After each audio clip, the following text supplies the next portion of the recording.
Before the ruin, before the darkness that bled across the stars, there was only light, and in that light the Eldar flourished. They were not yet the fractured remnants that scatter the galaxy now. No craft worlds adrift in exile, no Drukhari lurking in shadowed pleasure domes.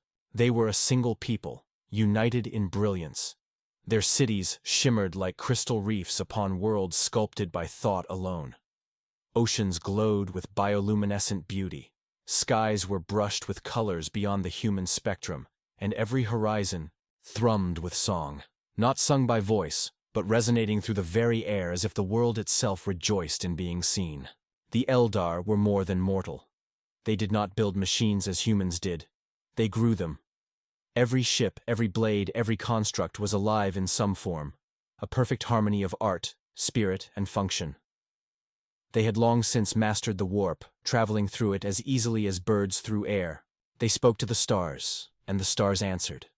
To them, war was an ugly echo of primitive times, something they had transcended. Their empire stretched across thousands of worlds, each more magnificent than the last. There were gardens that drifted through space like pollen, entire continents dedicated to sculpture, and temples where time itself slowed, allowing a single moment of beauty to last 1,000 years. Every Eldar believed in the perfection of their race, the inevitability of their supremacy. They did not conquer through blood, they conquered through wonder. But perfection, when stretched too long, begins to strain.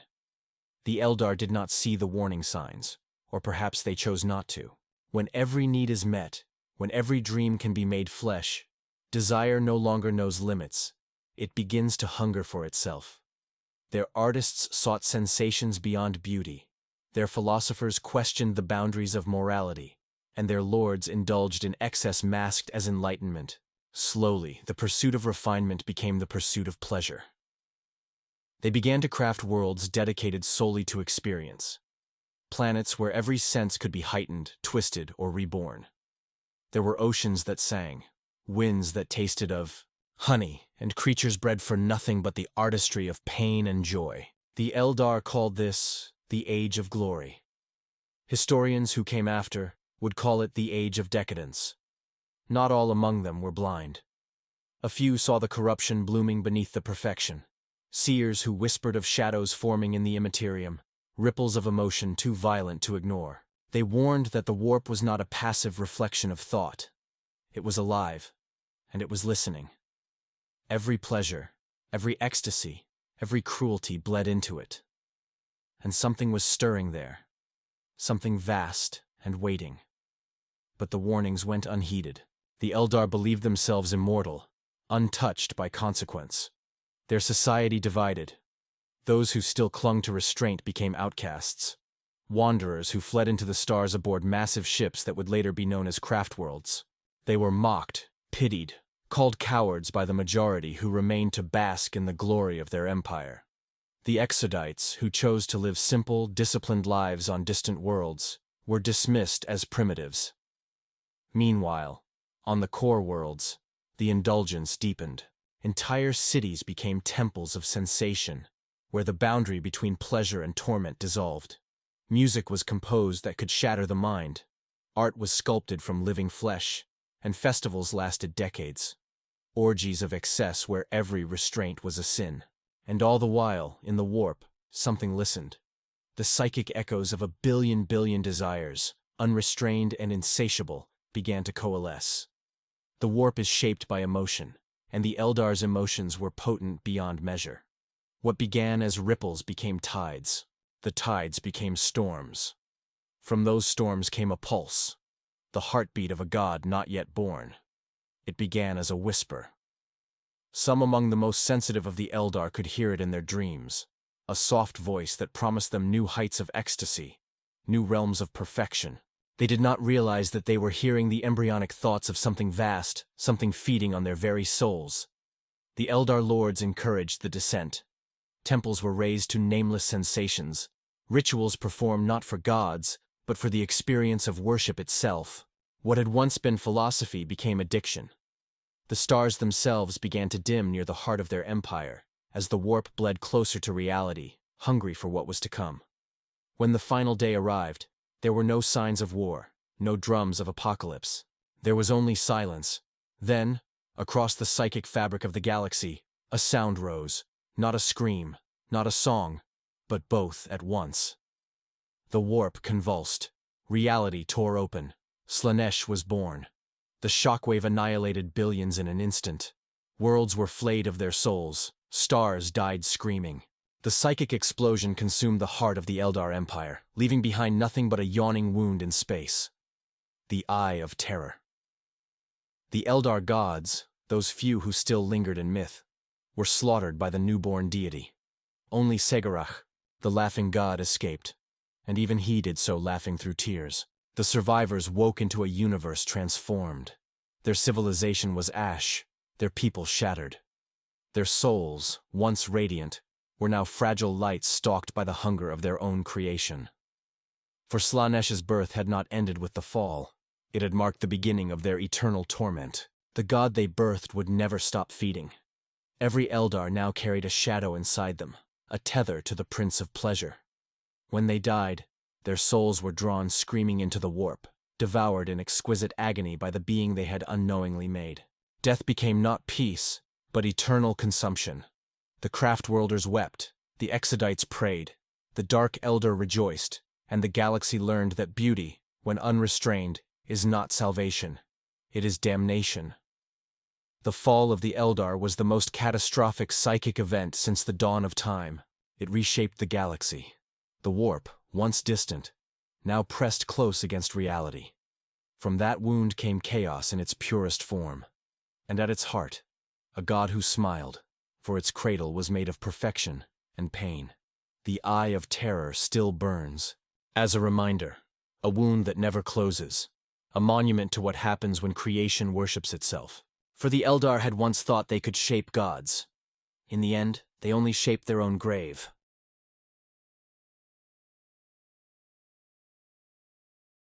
When the god awoke, it did not do so gently. There was no slow dawn, no whisper of birth, only a detonation of sensation so vast that it shattered the veil between realms. Every Eldar in the galaxy felt it. The oldest seers fell silent mid-breath, their eyes rolling white. The youngest children, still learning the first shapes of thought, clutched their heads and screamed until their voices failed. Across 1,000 worlds, laughter, pleasure, and horror became one sound. In the core of their empire, where the indulgence had burned hottest, the warp erupted into the material plane. Planets folded in on themselves like dying lungs, their atmospheres ripped apart by waves of psychic ecstasy. Cities that had once been jewels of art and light were consumed in storms of unreality. Their inhabitants dissolved into the fabric of the god they had created. Those who survived the first seconds of the fall saw things no mortal mind should ever have to see. The streets ran not with blood, but with color, impossible hues that crawled like living silk.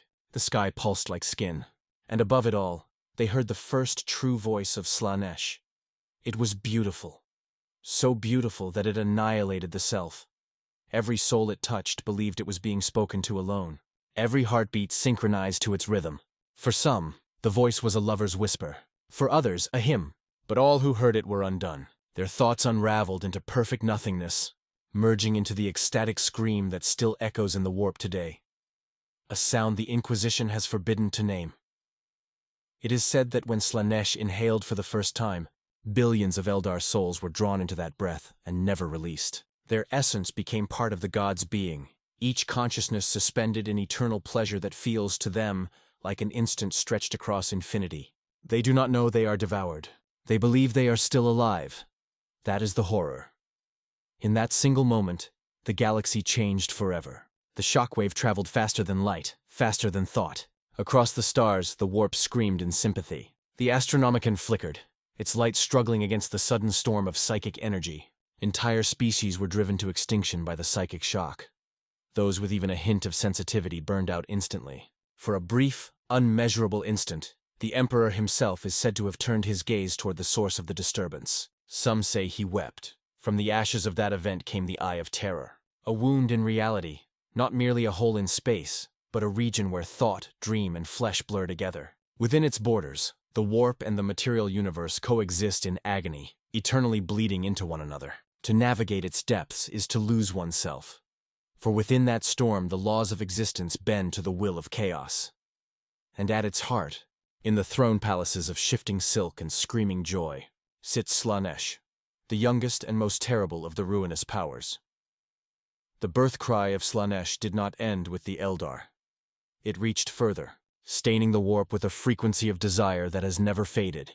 The Imperium, millennia later, still feels its vibration. The Ecclesiarchy's endless prayers against temptation are echoes of that ancient scream. Every heretic who chases forbidden pleasure, every cultist who whispers the name of the Dark Prince, is part of the same song. The Eldar who survived fled in every direction. Some aboard the great craft worlds, titanic ships that drifted far from the heart of the Empire before the fall, woke to find their kin dead, their worlds gone, and the warp alive with laughter. They named their exodus the Long Mourning, and for millennia, they would carry their sorrow like a crown. These craftworlders sealed their souls within spirit stones, psychic crystals designed to prevent Slaanesh from devouring them in death. Others did not mourn. In the depths of the webway, that labyrinth of ancient tunnels carved through the warp itself, the most decadent of the Eldar survived, not by virtue but by vice. Shielded from the full brunt of the psychic storm, they emerged changed, their hunger intact and their morality erased. They would become the Drukhari, or Dark Eldar, a civilization of predators who feast on the pain of others to sustain their own souls. To them, suffering is art, and art is survival. Every soul they flay, every scream they draw from captives is not merely cruelty. It is defiance, for they know that if they stop feeding, if they let the flow of agony cease, Slaanesh will come for them too. Their entire existence is a performance of terror to delay the inevitable. The Exodites, those who had fled to primitive colony worlds long before the fall, endured as well. Their worlds were harsh, their lives simple, and their faith strong. They survived because they had turned away from the excess of their kin. To this day, they live with the guilt of being the only ones untouched by the scream. To them, survival is penance. They tend to their beasts and soil, whispering the old prayers of restraint, but even they cannot escape the shadow.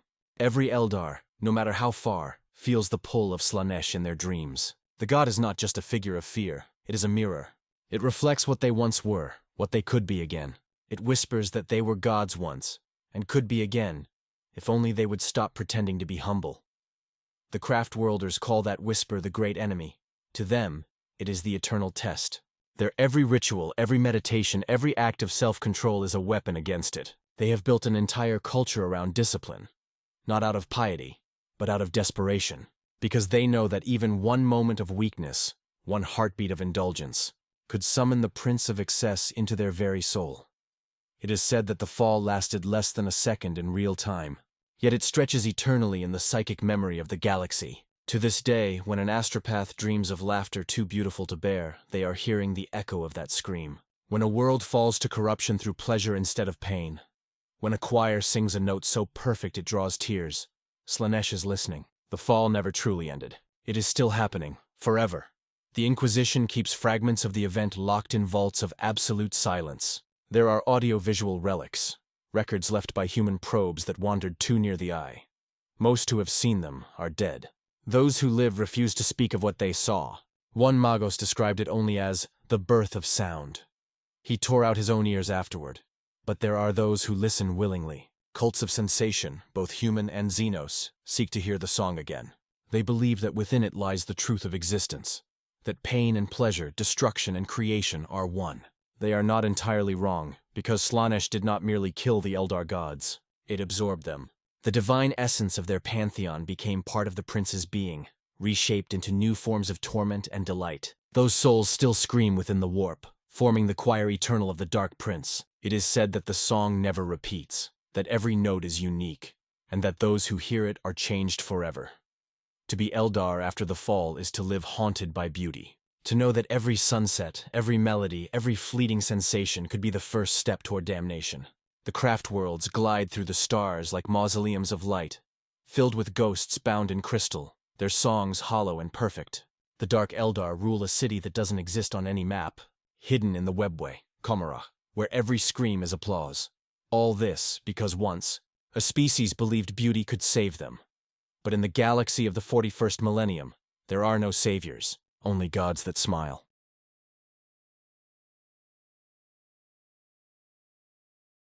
Silence followed the fall, but it was not peace. It was the hollow quiet that comes after screaming, the kind that leaves ears ringing and air heavy. Across the void, the remnants of the Eldar drifted through debris fields where entire worlds had been. The stars themselves seemed dimmer, as though the galaxy mourned what it had lost. For the Eldar had not simply fallen, they had imploded. A civilization that had once shaped galaxies was now reduced to broken fleets, shattered souls, and a guilt so vast that even their immortality could not bear its weight. Those who survived aboard the craft worlds awoke into a silence filled with ghosts. They moved through corridors that had once hummed with song, now echoing only with the low thrum of life support systems and distant sobbing. They found messages carved into walls by those who had gone mad during the fall. Pleas to non-existent gods, confessions of unspeakable acts, and poems written in blood that spoke of a beauty too terrible to survive. The seers were the first to understand the scope of what had happened. When they reached into the warp, seeking the comforting whisper of their ancestors, they found only laughter. Soft, patient, and cruel. Every psychic thread they touched led to the same place, a vast presence that shimmered like silk and wept with joy. It was then they realized the truth. Their souls were no longer their own. The warp had always been a reflection of life, but now it was poisoned. The psychic landscape where Eldar once roamed freely had become a graveyard of pleasure and pain. The dead did not rest. They were consumed. Every soul that passed into the warp fed the insatiable hunger of the Prince of Excess. There was no afterlife anymore, only endless devouring. The Eldar responded in the only way they could, with desperation masked as discipline. Their seers and spirit weavers began to craft a way to escape the hunger of their god. Using psycho-reactive crystals drawn from the bones of their worlds, they forged spirit stones, radiant gems capable of capturing a soul at the moment of death. Within these stones, the essence of an Eldar could rest, safe from Slaanesh's reach. It was salvation through technology, a cage built from light. Soon, these spirit stones became sacred. Every Eldar carried one. To lose it was to lose one's soul. When they died, their kin would take the stone to the craft world's infinity circuit, a vast psychic network woven through the ship's wraithbone structure. There, the souls of the dead would merge into a collective consciousness, neither alive nor gone, but dreaming together, forever safe from the jaws of the great enemy. But salvation always comes with a cost. The infinity circuits became crowded with whispers. The dead spoke to the living, sometimes as guidance, sometimes as grief. For many, the voices were comfort.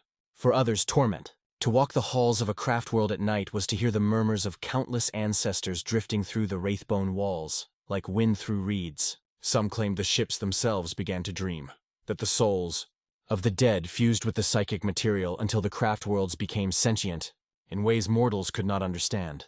Living Eldar could never fully escape the past. Every ritual, every breath of discipline, was a reminder of what they had lost. They meditated for hours not to find peace, but to keep their emotions contained. Even a moment's lapse, a flash of lust, rage, or joy, could strengthen the psychic pull of Slaanesh. Passion had become poison. In time, the craft worlds developed paths, rigid disciplines that bound an Eldar's life to a chosen purpose. There was the path of the warrior, the path of the seer, the path of the artisan. Countless roles, each designed to give focus, order, and restraint. To step off one's path was to risk falling into madness or worse, to feel too much. For the Eldar knew emotion was not just a feeling. It was power, raw and dangerous. It had birthed a god once. It could do so again.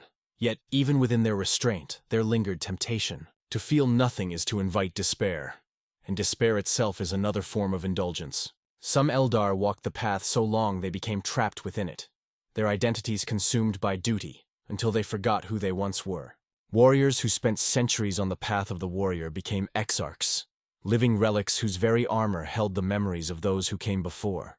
To speak to an exarch was to speak to a chorus of ghosts, a reminder that even discipline can become a prison. For the Dark Eldar, there was no such restraint. In the hidden city of Kamara, deep within the webway, they built a kingdom of shadows to escape both the Imperium and their own damnation. The Drukhari had learned to cheat death another way. They discovered that the suffering of others, the agony of tortured flesh, the despair of the dying, could sustain them. Every scream, every drop of blood was nourishment. In consuming the pain of others, they delayed their own consumption by Slaanesh. Thus began their eternal feast. Kamarag became a reflection of the god that hunted them. a metropolis of madness where pain was art and survival an aesthetic. The lords of that place, known as archons, ruled from spires built of living bone and glass that pulsed like veins. Gladiatorial arenas hosted endless battles of carnage, while entire populations were abducted from real space to serve as fuel for the city's appetite. The Drukhari called this balance pleasure through dominance, but they knew the truth. It was fear. Every cruelty was an act of defiance, a way to stave off the inevitable hunger that lurked just beyond the veil. Meanwhile, the Exodites lived on their savage worlds, riding beasts the size of titans, tending to the soil with reverence. They had no craft worlds, no grand cities, no paths of discipline. They had only the simplicity of life and the faith that nature itself was their shield. To outsiders, they seemed primitive, but perhaps, of all the Eldar, they understood the tragedy best. They lived quietly, accepting their mortality as both punishment and freedom. And above all these fractured peoples, the warp still burned. The Eye of Terror remained open, a wound that would never close. Through it, chaos poured into reality, not as armies, but as influence. Human worlds began to hear whispers too, faint at first, then seductive. The Imperium had not yet risen when Slaanesh was born, but its shadow was already forming. The fall of the Eldar had marked not only their end, but the beginning of mankind's age of strife. Warp storms spread across the galaxy, severing worlds, driving psychers mad, and shattering communication. The birth of Slaanesh had reshaped the galaxy itself. The Eldar, in their despair, became ghosts haunting their own past. They watched younger races rise, humanity among them, and saw in them a reflection of what they once were.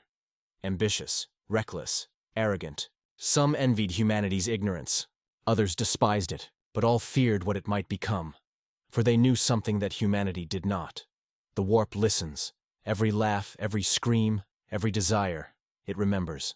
And just as the Eldar had birthed their god through emotion, so too could mankind. To this day, every time a human dares to dream of perfection, the echo of the Eldar's sin stirs. It waits, patient and smiling, in the darkness between stars. And when the last song of restraint fades, when beauty again becomes obsession, the galaxy will remember what the Eldar learned too late. You can build gods from love as easily as from pain. There is a saying among the Eldar that none dare speak aloud. The stars remember. It means that the galaxy itself carries the memory of their sin, that even the light of distant suns trembles with the echo of their fall. No matter how far they travel, no matter how many worlds they build or abandon, that shadow follows them. Every craft world, every hidden webway city, every Exodite plane is built not upon hope, but upon guilt. The Eldar exist as fragments of what was once a godlike people, and each fragment reflects a different face of their tragedy. For the craftworlders, life became ritual, a way to bind themselves against the chaos within. They turned discipline into religion, control into culture. Their ships became moving cathedrals of silence, each one a living shrine to restraint. The corridors of Wraithbone sang softly with the hum of psychic resonance, a constant reminder that emotion must be caged lest it draw the gaze of the great enemy. To walk a craft world was to feel the weight of eternity pressing down upon you. Every wall bore carvings of the dead, every chamber a memorial to a civilization lost to its own brilliance. Children were taught not merely to think, but to unfeel. Love was measured, laughter restrained. Every smile was half an apology, every joy tempered by the knowledge that indulgence had once destroyed everything. The Eldar had learned that beauty without boundaries was a weapon aimed inward. Yet for all their restraint, they could not escape their nature. The Eldar were creatures of passion. It was the core of what they were. To deny it completely was impossible. So they built the paths, a labyrinth of lives that allowed them to explore one aspect of themselves at a time without falling into excess. A warrior would walk the path of the warrior, binding all emotion into the precision of battle. A sculptor would walk the path of the artisan, channeling desire into creation. A seer would walk the path of the seer, focusing thought into the clarity of prophecy. But there was danger in the paths too. The longer one walked a path, the more it consumed them. The discipline became identity. Those who could not step away became lost, bound eternally to their role. Their personalities dissolved into archetypes. The Exarchs were the most tragic of these. Warriors so dedicated to their craft that their very armor contained the souls of those who had come before them.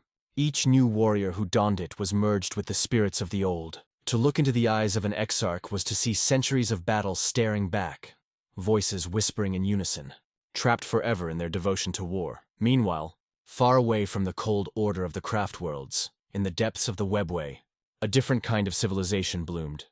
A mirror reflection of all the restraint the craft worlders clung to. Kamaruk, the hidden city of the Drukhari, thrived in the eternal dark. Here, indulgence was not a sin. It was currency, power, and identity. Pain was worship, cruelty was art, and life had value only as long as it screamed. The Drukhari did not fear Slaanesh in the same way their craft world kin did. They fed it. Every act of torment they inflicted upon others was an offering and a shield. The suffering of their victims replenished what the Prince of Excess sought to consume from them. To survive, they became predators of emotion, harvesting agony like a farmer harvests grain. They lived each moment on the knife's edge between ecstasy and horror, their pleasure drawn directly from the suffering they inflicted. In the gladiatorial arenas of Kamara, slaves from every corner of the galaxy fought for the amusement of their captors. Their blood was entertainment, their despair intoxicating. The audience, noble, wretched, immortal, cheered not from cruelty alone but from necessity. Every drop of pain they witnessed staved off the hunger within their own souls. Without it, they would weaken, wither, and be drawn screaming into the embrace of she who thirsts. It was a city of beauty, so twisted it became obscene. Spires of bone and obsidian, streets paved with living flesh, light refracted through the screams of the dying. Yet, within that nightmare there was genius. The Drukhari were not mindless sadists. They were artisans of torment. To them, agony was the most refined of arts, because only through pain could one touch the divine. They saw the craft-worlders' restraint as cowardice, their self-denial as hypocrisy. The Drukhari had chosen to face damnation and make it serve them. And somewhere in the darkness of the webway, in chambers sealed by forgotten sigils, some whispered that Slaanesh approved. But not all who survived the fall turned to either extreme. The Exodites remained on their wild, untamed worlds, the last echo of the Eldar who had fled before the decadence. They lived in harmony with nature, riding massive reptilian beasts through forests older than memory, tending the land rather than shaping it. To outsiders, they seemed primitive, even pitiful, but their simplicity was deliberate. Every day of labor, every act of humility, was a rejection of what had destroyed their kin. To the Exodites, survival was not triumph, it was penance. They spoke rarely of the fall, but they carried it in their rituals, planting a tree for every death, singing to the soil when storms came, whispering the names of the lost to the wind.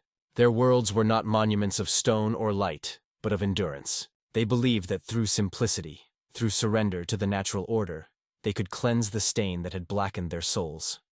Still, no Eldar could ever truly escape their past. The psychic connection that bound them all, their shared resonance in the warp, meant that even the Exodites, living far from the stars, could feel the distant pulse of Slaanesh's hunger. It was faint, like the heartbeat of a buried beast, but it never stopped. The Drukhari fed it. The craft-worlders resisted it. The Exodites ignored it. Yet it watched them all, smiling in the dark. The laughing god, Segarak, alone among their deities, had survived the fall. Some say he did so by hiding in the webway. Others claim he tricked Slaanesh into sparing him, turning the Dark Prince's hunger into laughter. To his followers, the Harlequins, he represents the last unbroken piece of Eldar divinity, a trickster who remembers everything but is bound to perform it forever.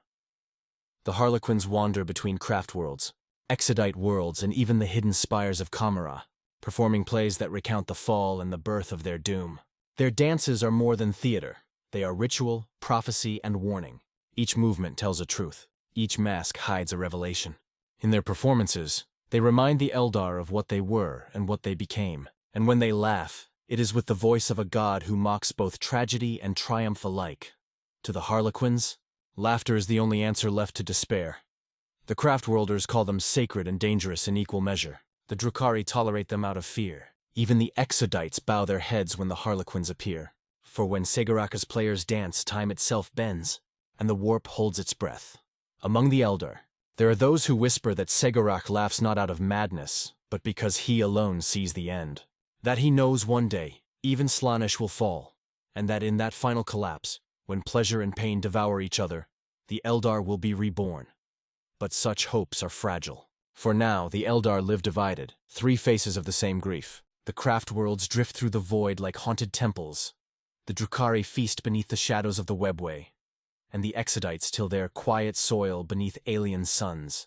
Each clings to survival. each convinced theirs is the truest path. And in the center of it all, the echo of their sins still hums through the warp. A song too sweet to ever fade. The galaxy has long since moved on. Humanity rises and burns, orcs fight and multiply, the Necrons stir from their tombs. Yet the Eldar remain, immortal, beautiful, dying slowly. They are not a people anymore. They are a warning, for the fall was not just the end of an empire. It was the death of innocence, proof that even the brightest flame, left unchecked, becomes its own firestorm. There are few who can look upon a Harlequin and not feel unease. Even among their own kin, the Harlequins are not trusted. Admired, perhaps, but never embraced. They move like ghosts through the galaxy, their masks frozen in expressions of joy and sorrow that never change, their steps following rhythms no sane mind could invent. To see them perform is to glimpse something ancient, older than the Imperium, older than the Eye of Terror itself.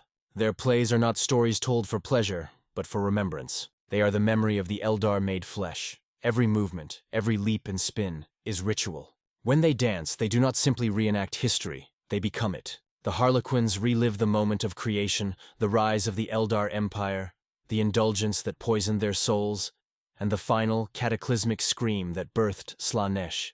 They perform these tragedies not to entertain, but to preserve. For the Harlequins believe that to forget is to fall again. At the heart of every performance lies the mask of the great enemy, the eternal retelling of the fall. It begins in beauty and ends in horror. The audience, whether Craftworlder or Drukhari, knows the story intimately, yet they cannot look away. It is said that even the stars grow dim when the Harlequins dance the fall, as if the universe itself pauses to remember. And presiding over every troop, unseen but ever present, is Sigarak, the laughing god. He is the last of their pantheon, the only one who escaped the hunger of she who thirsts. How he survived is a matter of endless debate. Some say he hid within the webway, slipping between moments like a shadow between breaths. Others whisper that he tricked Slaanesh, offering the Dark Prince his laughter as a feast so vast it would take eternity to consume. But the Harlequins say something different. That he never stopped laughing, even as the rest of their gods died screaming. That his laughter is not joy but defiance, the sound of survival in the face of cosmic despair. To the Harlequins, Sigarak is not a god in the old sense. He does not demand worship or obedience. He demands performance. His creed is simple.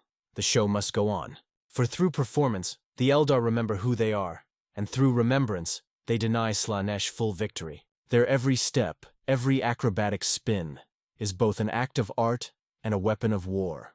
Psychic and spiritual defiance turned into choreography. When a Harlequin kills, it is a dance. Their weapons are extensions of rhythm. Monomolecular blades that hum through the air like music. Pistols that whisper rather than roar. Their armor is painted with sigils that shimmer between realities, each color a memory of a god long dead. They kill not out of hatred, but out of necessity. Every death another note in the symphony of their eternal performance. To see a Harlequin fight is to watch the universe bend. They move faster than logic, their laughter echoing across the battlefield as they weave through bolter fire and blade strikes. To their enemies, they are madness incarnate, jesters in masks of joy who kill with the grace of angels. To their allies, they are terrifying reminders that the line between comedy and tragedy has long since vanished. They perform for Craftworlders who cannot laugh, for Drukhari who cannot weep, for Exodites who will not dream. They are the living bridge between all fractured Eldar kindreds, bound by Sigarak's design to wander forever. Each troop carries stories from world to world, fragments of prophecy woven into myth. For among the Harlequins' repertoire are not only the tales of what was, but of what may yet be. There is one tale they never speak of openly, though all know of it, the final act. It is said to be the last performance the Harlequins will ever give, the closing of the cosmic play. In it, the laughing god will face Slaanesh in the heart of the warp. The dance will be endless and fatal. The audience will be all of existence. And when the final step is taken, when the last laugh is spent, one god will devour the other, or both will vanish together, leaving silence at last. Some Harlequins whisper that this performance has already begun. Those who study the Harlequins, mostly mad inquisitors or exiled Eldar mystics, describe them as paradox made manifest. They embody contradiction, serenity through chaos, wisdom through folly, divinity through mockery. When they speak, their words are riddles. When they laugh, it can sound like weeping. Yet beneath that chaos lies purpose, a thread that ties their madness to meaning. For the Harlequins carry not only stories, but secrets. They move through the webway like blood through veins, their paths connecting realms that no fleet or army could reach. They know of passages long forgotten, doors to worlds no longer mapped. Some believe they even walk between timelines, glimpsing the past and future, as if both were stages in the same theater. To the craft world Eldar, they are holy. To the Drukhari, they are untouchable. Even the mighty archons of Kamara hesitate to cross them, for the Harlequins are rumored to walk beside Segurak himself. Those who defy them often vanish, their souls never reaching Slaanesh's grasp. The Harlequins call it being written out of the play. The Laughing God's servants are not unified in intent, however. Within their ranks exist troops devoted to different aspects of his will. Some perform to remind their kin of restraint, others to mock the gods and mortals alike. The most feared among them are the Solitaire, lone dancers who play the role of Slaanesh in every performance. To embody the great enemy is to risk eternal damnation. The Solitaire walks the path no other dares, their soul a flickering candle between salvation and oblivion. It is said that no Harlequin speaks to a Solitaire. None can. When they dance, even the air seems to recoil. Yet when they appear, audiences weep, for their movements are so perfect, so horrifying, that even the most disciplined Eldar feel the old hunger stir within them. And when the performance ends, the Solitaire vanishes, leaving only silence. A silence so deep it feels like the absence of time. The Harlequins do not stay anywhere for long. Their role is to wander, to remind the Eldar of what they were and what they might yet become. When they leave a craft world, the seers burn incense for days to cleanse the air. When they visit Kamara, even the most jaded archons lock their doors and pray that their laughter does not linger. The Harlequins exist between tragedy and deliverance. They are the breath the Eldar take between despair and hope, the pause in the song before the next verse begins. For in their laughter lies the faintest whisper of redemption. Segurak's faithful believe that the Laughing God has a plan, though none can fathom it. Some say he is gathering his Harlequins for the final act, assembling troops across the galaxy for the last performance that will end all suffering. Others claim his laughter is not joy, but warning. A reminder that no matter how many masks they wear, all Eldar are still dancing toward their doom, because for all their beauty, their art, and their sorrow, the Eldar can never truly escape what they created. Slaanesh is not merely their enemy, she is their reflection. Every song the Harlequins sing, every dance they perform, is a mirror turned inward. The laughter of Segurak echoes the laughter of the Prince of Pleasure. One laughs to defy, the other laughs to consume. Both are eternal, and so the Harlequins dance on, across dying stars, ruined temples, and battlefields drenched in blood. They dance for the living, for the dead, and for the gods who still listen. Their laughter rises and falls with the rhythm of the galaxy itself. It is the laughter of madness, of memory, of a people who have learned that the only way to survive eternity is to turn it into a joke. The galaxy has long forgotten the day of the fall, but the warp never does. Time means nothing there. The scream of a billion dying souls still echoes through its depths, undiminished, unending. Slaanesh was born in that instant of horror and ecstasy, but the birth never truly ended.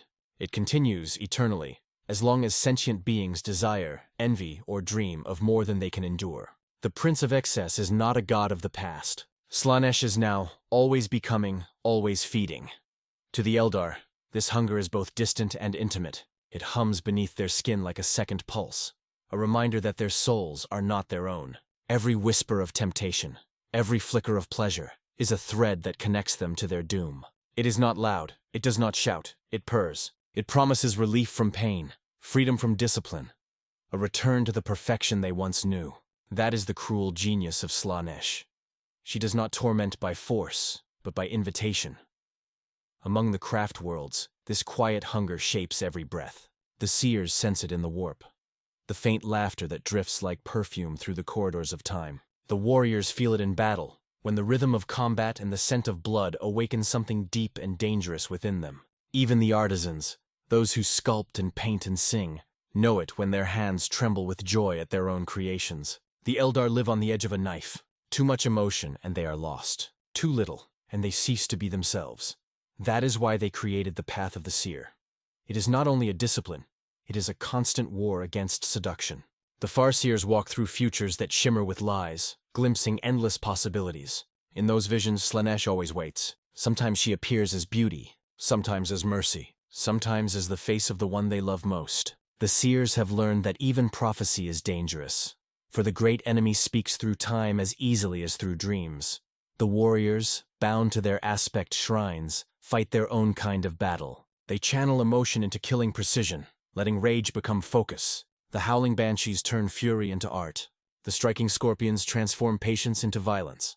Yet even they know that each strike, each thrill of victory, brings them one step closer to that forbidden ecstasy, the rush that once destroyed their people. That is the paradox of the Eldar way. Every act of control conceals desire, and every act of desire risks damnation. On the craft world of Ulthwé, the seers whisper of the thirst. It comes in dreams, not nightmares but visions of unbearable sweetness. The dreamer feels loved, cherished, fulfilled in ways words cannot describe. When they wake, their spirit stone burns with heat, as though something had pressed against it from the other side. Some Eldar take this as a warning, others as a memory of what it felt like before the fall, when perfection was real. There are those who succumb. Quietly, secretly. They meditate longer, seeking the feeling again. They forget to eat. They forget to speak. When found, their spirit stones are blackened, the souls within devoured. Their bodies remain, serene, smiling, but their eyes are hollow. The craft worlds call them the kissed. The Drukhari call them fools. Slaanesh calls them home. But the hunger of Slaanesh does not end with the Eldar. Humanity, in its ignorance, feeds her every day. When the fall tore a hole in reality and birthed the Eye of Terror, the shockwave rippled across the warp, reshaping the psychic landscape of every world. It was this storm that shattered mankind's golden age and plunged the galaxy into the age of strife. Even now, millennia later, humanity's own emotions bleed into the warp, nourishing what the Eldar began. Among the cults of chaos, Slaanesh's followers are not always what they seem. Many begin as artists, nobles or philosophers, seekers of perfection in form, in sound, in sensation. They are drawn by beauty, not evil. Their descent is slow, almost invisible. They chase the idea of purity, of mastery, of ultimate joy. Then one day, they awaken to find themselves worshipping a god whose name they swore never to speak. In the depths of the Imperium, on worlds where life is little more than toil and prayer, Slaanesh whispers differently, not of beauty, but of escape, of pleasure as rebellion, of indulgence as freedom. The promise is always the same: you deserve more. And so, 1,000 tiny cults bloom in the shadows of hive cities, their rituals hidden beneath the hum of machines and the rot of poverty. They paint their faces with stolen makeup. They sing forbidden hymns. They dream of a god who touches every nerve at once. The Inquisition burns them when it can. But Slaanesh cannot be killed with fire. Her domain is not flesh, but desire itself. And desire can only be fed or denied, never destroyed. The Eldar know this truth too well. Some farseers have dared to look into humanity's future and seen what lies ahead. They say that mankind walks the same road the Eldar once did, though slower and with heavier footsteps. Humanity's empire grows, its pride swells, and its appetite for conquest consumes entire worlds. The Imperium prays to the Emperor, but in its heart it worships excess of faith, of control, of fear. The farseers whisper that one day, when mankind's passions burn too bright, another god will awaken, born from human emotion as Slaanesh was from theirs. Perhaps that is why the craft worlds still endure, not only for survival, but as warning. The Drukhari laugh at this idea. They say that Slaanesh is not a curse, but the natural end of sentient life, the final expression of desire. They feed her daily, draining captives of pain, harvesting screams, and offering their cruelty as sustenance. But even they are hunted by what they serve. There are tales of archons who grew too bold, whose souls were torn from them mid-feast, their bodies left to rot while their laughter echoed across Kamarach. Slaanesh has no favorites. She devours all, from slave to king, with equal delight. The Exodites remain the farthest from her reach. Their simple lives, their communion with the land, protect them from excess. Yet even they hear her call in their dreams, faint like distant thunder. When the storms come, they light fires and chant prayers to Aisha, the mother goddess who still weeps for her children. They say her tears fall as rain upon their fields, washing away temptation. But even Aisha, imprisoned by Nurgle, can only protect them for so long. There is a cruelty to the universe that the Eldar understand better than anyone. They created a god by mistake, and that god became the measure of all things beautiful and terrible. They see reflections of her everywhere. In the gilded cathedrals of the Imperium, in the laughter of nobles at feast, in the trembling of a painter's hand as he creates his masterpiece. Slaanesh is not only their sin, she is the mirror of existence, and so the Eldar fight a war that cannot be won. Not against armies, but against themselves. Every song they sing, every thought they think, must be weighed against the question, will this feed her? Every act of love, of creation, of joy must be tempered, restrained, diminished, lest it echo too loudly in the warp. They are a people of ashes, trying to live in a world that burns on pleasure. When the Harlequins dance, when the Craftworlders meditate, when the Drukhari bleed their captives, all of it, is an answer to the same question that has haunted them since the day the sky screamed. How do you exist in a universe that punishes you for feeling alive? The Eldar have no answer, only endurance. And so they live as ghosts among the stars, haunted not by what they lost, but by what still lives because of them. There are moments in the galaxy, brief, fragile, like the flicker of a dying flame, when the shattered children of the Eldar remember that they were once one people. It does not happen often, for hatred and pride run deep, but when it does, the galaxy itself seems to pause, as though even the stars remember what the Eldar once were. These gatherings do not take place under banners or treaties. There are no envoys, no oaths, only necessity, the kind that claws through pride and forces even ancient enemies to look one another in the eye. It begins, always, with a whisper in the webway. The Harlequins are the first to know. They feel the tremors in the psychic current, disturbances that ripple through the paths between worlds.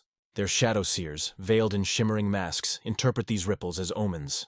When they speak, their words are poetry wrapped in riddles. The mask will crack where the mirror is blind. None understand at first, yet all who hear the warning know it carries weight. For when the Harlequins deliver prophecy, it is never idle theater. The first signs are always the same. A Craftworld seer's visions begin to blur. The runes no longer fall where they should.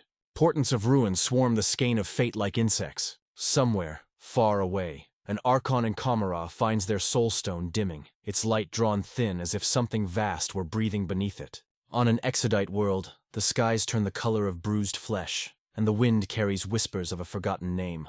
Something is coming. When such moments arrive, the Harlequins emerge from the webway like dream and nightmare combined. Their ships, living shards of wraithbone, appear without sound in the void, docking beside craftworlds that have not been visited in centuries. They step onto alien soil, masks gleaming with unreadable emotion, and declare that the laughing god demands a meeting of kin. None refuse them. Not out of respect, but out of fear. Because when Segarak calls, it means something old is stirring again. The Craftworlders send their farseers, cloaked in runic robes that shimmer with psychic light. The Drukhari send emissaries, not Archons, never Archons, but their chosen sycophants, masked and armed, their weapons coated in poisons that could kill a god.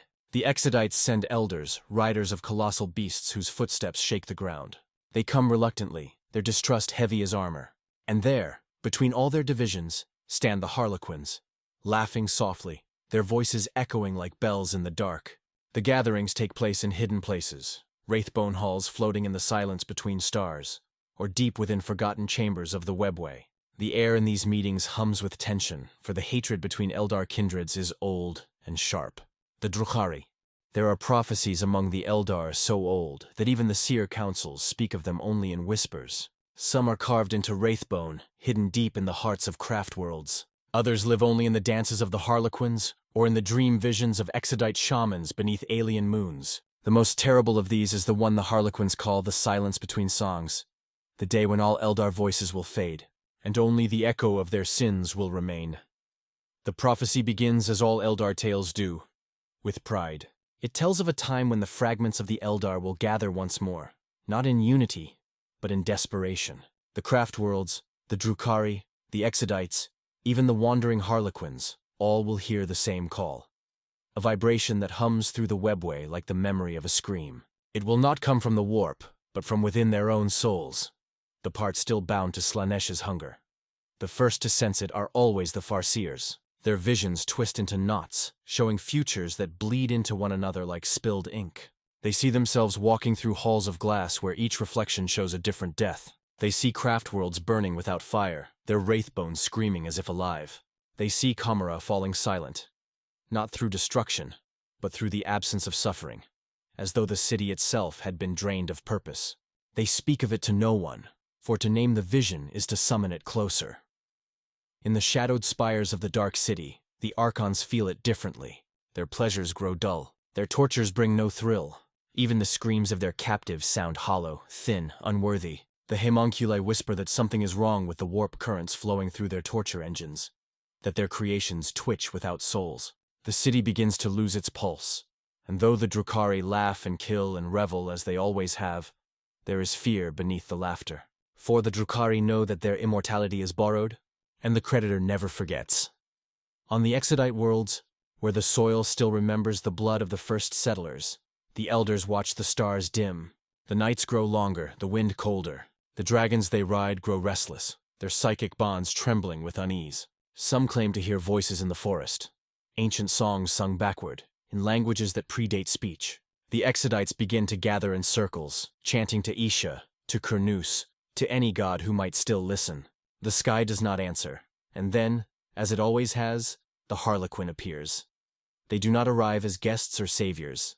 They simply are, stepping out from the folds of reality, their masks smiling and weeping in the same breath. The troops carry new plays, new scripts, ones that even they do not understand. The Shadowseers speak of a cosmic stage being built once more, and of a final performance that will decide the fate of not only the Eldar, but all who live. They call it the Mask of the Silent Stars. According to their legend, the laughing god will gather his children one last time. Every Harlequin, every Drukhari, every Exodite Elder and Craftworld Seer, all will be drawn into a single tapestry of fate. For beyond the veil of the warp, something stirs that is older than Slaanesh, something that fed upon the first dreams of the old ones. The Harlequins say this presence waits, patient and unseen, watching as mortals destroy themselves with lust and fear. It does not hunger as Slaanesh does. It simply collects. To the Craftworlders, this is blasphemy. There can be nothing older than their gods. But when they look into the skein of fate, they see what the Harlequins describe. A void, not of darkness, but of silence. A nothing so complete that it terrifies even the Farseers who have seen death 1,000 times. Kamarach, in its cruelty, laughs at the idea. But even laughter dies when the first signs begin. Souls disappear, not devoured by Slaanesh, not consumed by demons, simply gone. The pain engines fall quiet. The homunculi cannot raise new abominations. The air feels heavy, thick, as if sound itself struggles to exist. The Drukhari call it the quieting, and they tear their city apart in terror trying to understand it. Across the craft worlds, runes fracture in mid-air. Spirit stones go dim. The dead refuse to answer the call of the infinity circuits. For the first time since the fall, the souls of the Eldar are not being consumed by Slaanesh. They are being erased. The Harlequins alone seem to understand. The curtain is falling, they say. The play is almost over. And somewhere, deep within the webway, where no light reaches and no song carries, the laughing god begins to weep.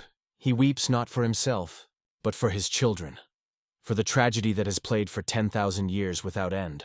The mask was always meant to be cyclical, eternal, comedy after tragedy, life after death, laughter after despair. But now even laughter is fading. The threads of fate are snapping one by one, and he feels the silence pressing in. The Harlequins dance faster. Their movements become frantic, desperate. The craft worlds mobilize, though they do not know against what. The Drukhari tighten their grip on fear, using pain to remind themselves that they still exist. The Exodites sing to their gods and receive no answer. And through it all, the faint sound of laughter echoes, broken, hollow, yet still defiant. Because somewhere in the warp, Slaanesh stirs. She senses the silence too, and she hates it. To her, silence is blasphemy. The Prince of Pleasure thrives on sound, on screams, on sighs, on the song of the living. The silence threatens not only her prey but her very being, and so she awakens, stretching across the warp like a storm of color and sensation.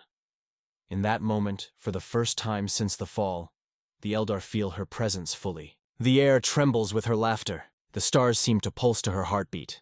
Every living Eldar feels her gaze upon them, intimate and suffocating. And yet, she does not devour, not yet. She waits, curious, because she senses something new, something that terrifies even her. A hunger without pleasure, a void without pain. The Harlequins whisper that this is the end of both gods, the silence swallowing the song, that the laughing god and the dark prince will face the same fate, neither victorious, neither defeated. only gone. But others believe this is not the end, merely another act in the eternal performance, that perhaps, in the last moment before the silence closes, the laughing god will turn his tears into laughter once more, that he will trick oblivion itself, as he has tricked every god before. For if there is one truth the Eldar have learned, it is this: despair is never final, not while laughter still exists. And so the fragments continue to move toward one another, drawn by fear, by prophecy, by the faintest hope that unity might yet save them. They do not trust, they do not forgive, but they remember. And memory among the Eldar is stronger than faith. It began not with war but with silence, the same kind that had haunted the Eldar since their fall. But this time, it was different. It was not the hungry silence of Slaanesh, nor the peaceful quiet of meditation. It was the sound of absence, the kind of nothingness that made the soul remember what it was like before it was born. Across the stars, the Eldar felt it. On craft-world Ulthwé, Farseer Eldrad's successors trembled as their runes of prophecy turned to ash mid-air. In Comora, the spires of the Dark City groaned as if under invisible weight. In the far Exodite world of Lyrathan, the skies cracked open, and the dragons screamed before vanishing into thin air, leaving only pools of black glass where they once stood.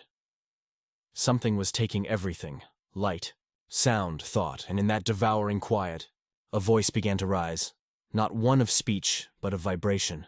A pulse that resonated through the bones of every Eldar still living. It was neither threat nor promise. It simply was. The Harlequins called it the prelude, the beginning of the final mask. They moved through the webway like fevered phantoms, their masks showing new faces that even they didn't understand. Faces that wept blood and smiled through it. The Shadow Seers whispered that the curtain between reality and oblivion was thinning, and that all Eldar, from sinner to saint, must stand together before the final act. The impossible happened. The craft worlds, the Drukhari, the Exodites, even the Corsairs and the wandering outcasts began to converge. It began with the webway itself, that ancient labyrinth built by their ancestors. Pathways long thought sealed or cursed began to open of their own accord. The Harlequins guided the first of the unions, Ulthwé med Bieltan. Simhan flew beside Eandon's ghostly fleets. From Comora came fleets of blackened skimmers, their sails woven with flayed skin and sigils of defiance. Even they, the predators of their kin, obeyed the summons. The Drukhari did not come out of faith. They came because they felt the silence too, draining their eternal hunger. Their pain no longer sustained them. Pleasure brought no release. Their immortality, the very essence they had stolen from Slaanesh, began to unravel. And so, for the first time in 10,000 years, they left their city to stand beside those they once called weak. The Exodites arrived last, their beasts adorned with wraithbone armor carved with runes of mourning. They did not speak. They carried relics, fragments of gods, seeds of ancient forests, and songs older than language. Their arrival silenced even the Drukhari, for the Exodites had always been the purest of them, the last uncorrupted, and now even they looked afraid. The Harlequins stood at the center, their laughter echoing through the void like cracked glass. They did not explain. They only pointed toward a place between stars, a dead zone where the warp itself seemed to fold inward. There, they said, was where the final act would be played. They called it the Stage of Ending, and so the fleets gathered. Tens of thousands of Eldar ships, painted in the colors of despair and memory, glided into that abyss. The webway gates shuddered and closed behind them, sealing their fates. What awaited them beyond was not void, but something worse. A wound. It hung in space like a tear made of light and shadow. Inside it, reality bent and twisted, collapsing inward. The stars around it flickered out one by one, as if swallowed by something that did not eat, but erased. From the depths of that wound came shapes. Not demons, not gods, not anything that could be named. They moved without form, flickering between dimensions, devouring all psychic resonance. Where they passed, spirit stones went dark. Wraithbone cracked. The dead screamed as their afterlives were torn apart.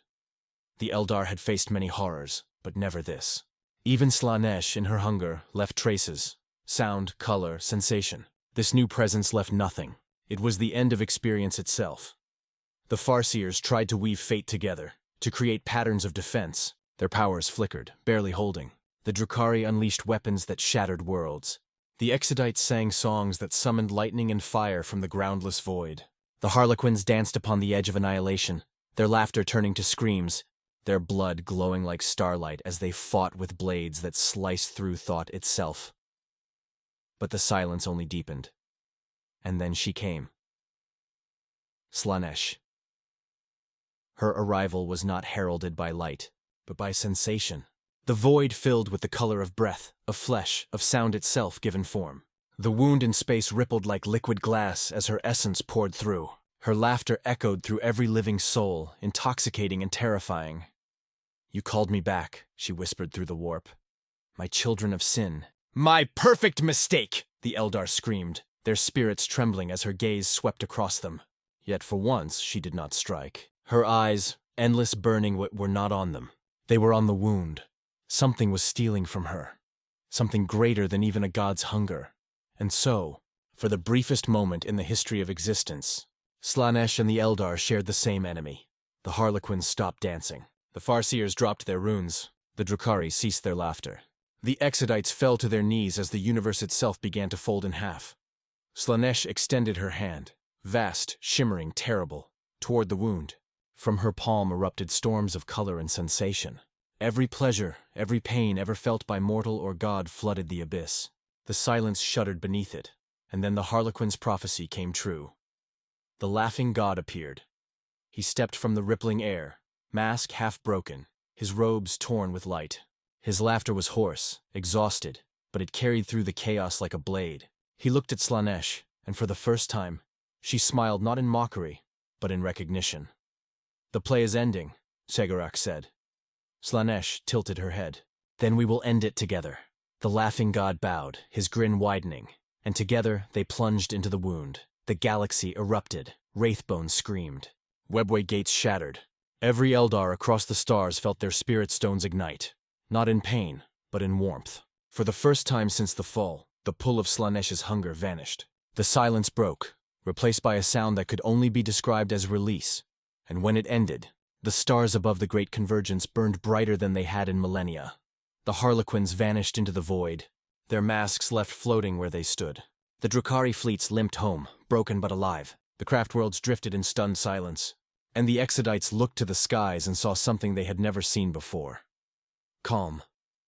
Slaanesh and Segarak were gone. Whether they destroyed one another or merged into something new, no one could say. The wound closed. The silence faded. But deep within the void where gods once clashed, a faint laugh echoed. Quiet, human, and strangely kind. When the light faded, the galaxy seemed to hold its breath. For the first time since the birth of Slaanesh, the warp was quiet, not still, for true stillness is death, but calm, like the sea after a storm that has lasted 10,000 years. Across the broken fleets of the Eldar, silence reigned. The surviving craft worlds drifted in the void. Their hulls cracked, their wraithbones scorched by energies no seer could name. The runes that had guided their course through the stars were gone, erased, as if fate itself had wiped clean their story. Yet the survivors lived, dazed, trembling, waiting for the pain that never came. On Ulthway, the infinity circuit hummed, not screamed, hummed. The dead, long trapped in their crystalline prisons, whispered softly to the living. Their voices no longer carried agony or fear. They were warm, grateful.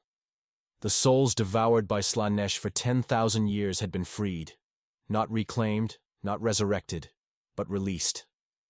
Yundan's spirit seers wept openly. The countless wraith constructs that had once held the souls of their fallen now stood empty, lifeless, peaceful. The souls within had gone where even the warp could not reach. For the first time since the fall, the Eldar dead had rest. In Kamara, chaos ruled. The Drukhari found their torture engines dead. Their victims' screams turned to silence. The Homunculi, once gods of suffering, discovered their creations no longer responded. Pain had lost its meaning.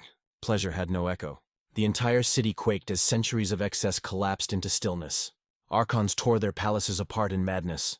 Succubi clawed at their own flesh, desperate to feel. But there was nothing. Some took their own lives. Others fled into the webway, searching for anything that could make them remember what it meant to live. The dark city began to hollow from within. Not from violence, but from apathy. Its eternal night was finally mercifully dim, and on the Exodite worlds dawn broke. For the first time in recorded memory, the sky of Lyrathan turned gold. The trees sang. Rivers that had run black with ash now gleamed with light. The Exodites fell to their knees and prayed, Not to the old gods, for those were gone, but to something nameless that had taken their place. They called it the breath, for it moved through all things, wind, soil, blood. They said it carried the echo of laughter and the memory of tears.